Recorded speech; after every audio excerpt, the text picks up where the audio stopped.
Good morning and welcome, and thank you for joining me for this week's midweek reflection. Monday of this week marked the Feast of the Assumption of Mary, and I'd like to start this morning just with a short reading from the Gospel of Luke, chapter 1. Mary said, "My soul magnifies the Lord, and my spirit rejoices in God my Saviour, for he has looked with favour on the lowliness of his servant. Surely from now on all generations will call me blessed. For the Mighty One has done great things for me, and holy is his name. His mercy is for those who fear him, from generation to generation. He has shown strength with his arm. He has scattered the proud in the thoughts of their hearts. He has brought down the powerful from their thrones and lifted up the lowly. He has filled the hungry with good things and sent the rich away empty. He has helped his servant Israel in remembrance of his mercy, according to the promise he made to our ancestors, to Abraham and to his descendants forever." There's a story about a woman called Adrienne. And Adrienne found a painting in a little shop out in the countryside, which she believed to be the work of a great master. And so she hurried home and she carefully cleaned up this painting, and she took photographs of it and then sent the pictures off to the great art experts and authorities in the land. But to her sadness and to her surprise, nobody seemed very bothered about it. And even when the painting went on display in a gallery, none of the great art figures, none of the great authorities bothered to come and look at it. And ultimately, the director of the National Gallery actually declared that this painting was simply a fake.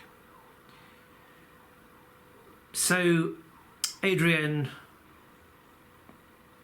was more persistent, and she took it along to have it x-rayed.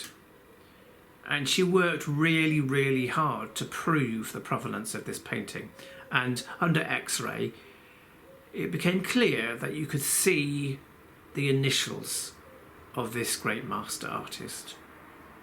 And so eventually, through her sheer dogged determination, the painting was proved to be this great original. Now, I tell that little story because I think maybe that's an illustration of how we can understand the role of Mary. Mary, very quietly and very unobtrusively, she stays out of the limelight the whole time, but she bore witness to who Jesus actually was. And just like the woman in the story, Mary must have suffered terrible disappointment when Jesus' own people didn't accept him to be who he was proclaimed to be, and even the religious establishment of the day completely rejected him. Well, of course, as we know, he died, and then God raised him from the dead, and we came to understand ultimately who he truly was. Now, I realise that Mary is someone who is seen by many in the church as having a very, very special role, but by many other Christians around the world as not having a particularly significant role at all. But I don't think it matters that we understand her in different ways, because I think all of us who are on the Christian journey can look to her and can see in Mary a reminder that we are made in the image of God.